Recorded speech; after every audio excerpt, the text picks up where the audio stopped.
Hai, kembali lagi di gaptek.id dan di video kali ini gue udah kedatangan sebuah laptop. Ini laptop kelas bisnis dari Asus, yaitu Asus ZenBook 14 UX425JA. Dan langsung aja, seperti biasa, gue akan bahas laptop ini mulai dari desainnya dulu seperti apa. Jadi desain dari laptop ini tuh sebenarnya memang kelihatan simple dan memang cukup berkelas ya, karena memang ditujukan untuk kalian-kalian yang emang pekerja banget lah atau memang pembisnis banget gitu, karena memang ZenBook bukan diperuntukkan untuk gaming. Dan untuk warnanya ini adalah pine gray disebutnya, dan lebih asik dilihatnya gua rasa dibandingkan ZenBook sebelumnya yang emang warnanya itu agak kebiruan dan masih ada list berwarna emas di bagian samping-sampingnya. Jadi gue sejujurnya lebih suka desain yang stealth seperti ini daripada ZenBook yang lama.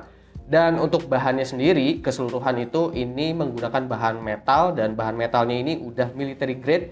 Jadi ini udah dites dengan standar militer, yang dimana ini diuji dengan drop test, habis itu vibration test, habis itu juga pengujian dengan pengoperasian suhu ekstrim dan pengoperasian suhu rendah. Jika kalian perhatiin di bagian covernya ini juga itu terdapat logo Asus di bagian samping, yang dimana sejujurnya gue kurang suka untuk di bagian ini, karena gue lebih seneng mungkin Asus bisa kasih logo Asusnya tuh lebih kecil sedikit aja di bagian covernya, atau mungkin diganti ke logo dari ZenBook biar terkesannya lebih premium. Lalu kalau kita bicaranya soal bobot, ZenBook 14 UX425JA ini punya bobot yang sangat ringan menurut gua, karena beratnya cuma ada di angka 1,13 kg aja.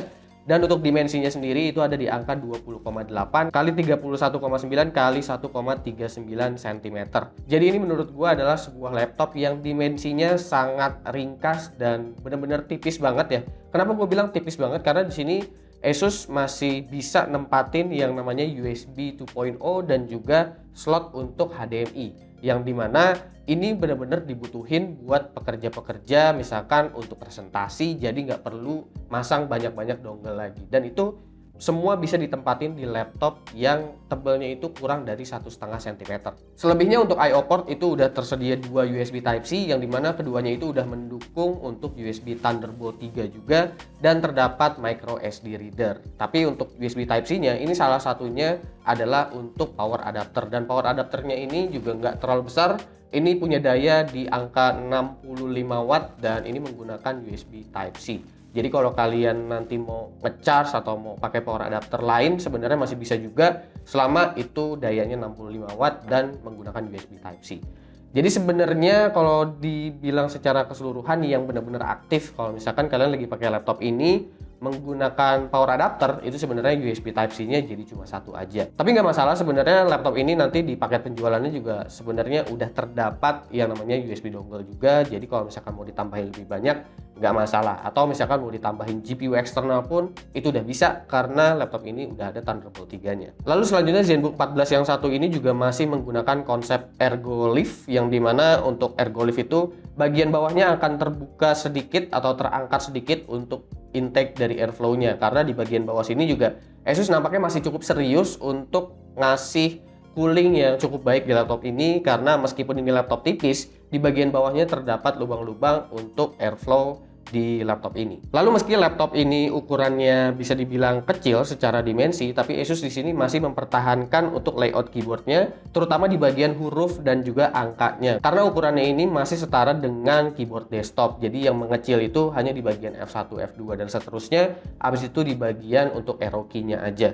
Dan untuk touchpad di sini, touchpadnya benar-benar lebar, udah oke untuk kelas laptop bisnis seperti ini. Gak cuma soal touchpadnya yang lebar aja, tapi Asus juga di sini ngasih fitur yang namanya number pad, dimana kalian bisa mengaktifkan numlock, dan numlocknya itu terdapat di touchpad kalian. Jadi kalau misalkan lagi mau ngetik angka yang agak-agak cepat gitu, buru-buru, itu masih bisa menggunakan number pad. Dan kalau number padnya aktif, ini bukan berarti touchpadnya jadi nggak aktif. Touchpadnya masih tetap bisa digunakan seperti biasa. Kalian bisa ngetik angka pas lagi bagian di kolom teks aja.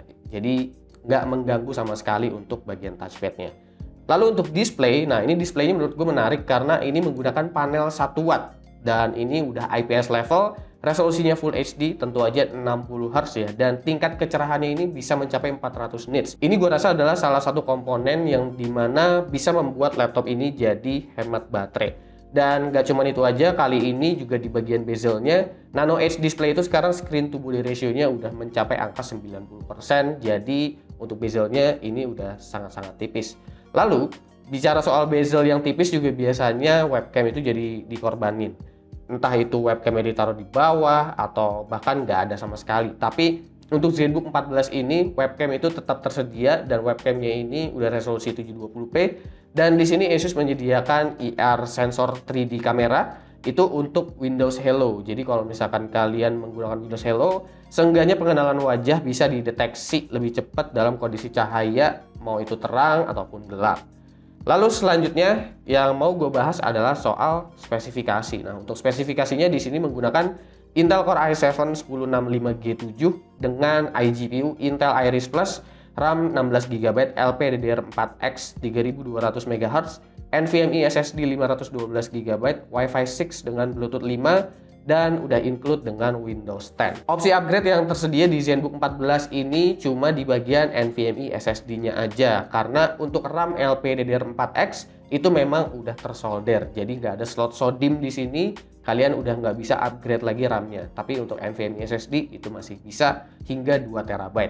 Dan untuk ZenBook 14 juga nggak terdapat yang namanya utilities, jadi di sini nggak ada utilities yang spesifik untuk ngesetting fan speed atau ngesetting thermal profile atau power profile. Kalau kalian mau setting power profile itu kalian cuma bisa setting lewat Windows aja, mau pakai power saving, balance atau base performance. Lalu untuk daya tahan baterainya sendiri juga ZenBook 14 ini diklaim sama si Asus bisa bertahan hingga 22 jam baterainya. Tapi gue nggak tahu Asus ngetesnya ini dengan cara apa bisa sampai 22 jam. Karena untuk pengujian dengan playback video aja sebenarnya ini memang udah cukup irit untuk baterai dengan kapasitas 67 Wh. Tapi sebenarnya nggak sampai 22 jam juga. Tapi udah bisa lebih dari 12 jam dengan menggunakan internet aktif, brightness 50%, dan itu metode pengujiannya dengan video playback. Intel Core i7 1065G7 ini juga sebenarnya terkenal di bagian iGPU-nya, yaitu Intel Iris Plus. Terkenal itu bukan berarti ini iGPU-nya jago banget buat main game, tapi sebenarnya lebih untuk productivity. Dimana setelah gue tes dengan Adobe Premiere, ini menggunakan baterai aja, sebenarnya kita udah bisa playback lancar untuk menggunakan Adobe Premiere di laptop ini. Ingat, ini nggak dites menggunakan power adapter ya, jadi hanya menggunakan baterai aja. Dan itu kalian udah bisa preview playback video editing kalian dengan RAW 4K meskipun previewnya itu dengan kualitas tengah. Tapi seenggaknya ini kita bisa ngedit video dengan iGPU aja dan bahkan tanpa menggunakan power adapter sama sekali. Jadi disitulah kekuatan dari Intel Iris Plus yang sebenarnya. Dan untuk renderingnya di Adobe Premiere memang masih cukup lama bisa dibilang, tapi gue bisa mewajarkan karena laptop ini menggunakan CPU 4 core yang rating TDP-nya itu ada di angka 15 watt. Lalu untuk performance di Cinebench R15, untuk performance CPU-nya, ini untuk level 4 core dengan rating TDP 15 watt, emang sebenarnya ini adalah udah termasuk CPU yang cukup kencang. Dan performanya yang diberikan di sini udah cukup konsisten. Suhu CPU sempat bumping ke 92 derajat karena Asus memberikan boost di 45 watt selama beberapa detik aja. Setelah itu CPU berjalan di 15 watt dan suhunya adem di 72 derajat Celcius. Suhu CPU juga dimonitoring saat menjalankan Dota 2. Di sini kelihatan bahwa laptop ini cukup adem karena suhunya konstan di bawah 70 derajat. Emang pada dasarnya Cinebench R15 itu terlalu berat untuk CPU 15 watt. Lalu untuk performance GPU-nya seperti apa? Seperti biasa kita akan tes menggunakan 3D Mark Firestrike di bagian graphics core-nya. Dan untuk kelas iGPU, ini gue bisa bilang bahkan Intel Iris Plus bisa lebih kencang daripada Vega 3, yang bahkan Vega 3-nya udah jalan dengan RAM dual channel ya. Dan di sini mendapatkan skor sekitar 2900-an. Jadi ini udah bisa dibilang lebih kencang daripada Vega 3 dengan dual channel. Lalu meskipun ini adalah laptop kelas bisnis, sebenarnya ya udah pasti tujuannya bukan buat main game, tapi untuk Intel Iris Plus sendiri sebenarnya masih bisa kalau misalkan kalian mau main game, tapi tentu bukan game AAA yang settingnya rata kanan, mentok kanan untuk grafiknya. Laptop ini masih bisa kalian mainkan untuk bermain game seperti Dota 2, setting rata kiri itu masih di 90-an. Habis itu kalian juga masih bisa main game-game lain dengan FPS yang bisa dibilang nggak pas-pasan banget, dan bisa dibilang udah playable banget untuk main game, tapi tentu dengan setting rata kiri ya, dan dengan resolusi 720p. Lalu untuk pengujian terakhir di sini gua ngetes untuk SSD-nya, dan untuk kecepatan SSD-nya sayangnya di sini Asus cuma memberikan NVMe SSD yang kali 2 aja. Sebenarnya gue berharap banget Asus bisa memberikan NVMe SSD yang kali 4, karena ZenBook ini termasuk laptop yang kelasnya itu cukup premium dari segi harga. Dan kalau gue lihat-lihat di kompetitornya, itu NVMe SSD yang kali 4 bahkan udah ada di laptop yang harganya bahkan di bawah 10 juta rupiah. Jadi gue harap kedepannya sih si Asus bisa kasih SSD yang langsung premium lah daripada SSD yang seperti ini. Biarpun ya NVMe SSD kali 2 tetap lebih kencang daripada SSD SATA dan bahkan lebih kencang daripada hard disk. Oke, lalu kita masuk ke bagian harga dan kesimpulan. Nah, untuk harga sendiri nanti mungkin gue taruh di kolom deskripsi, karena saat gue syuting untuk bikin video ini itu memang gue belum dikasih tahu harganya berapa sama Asus.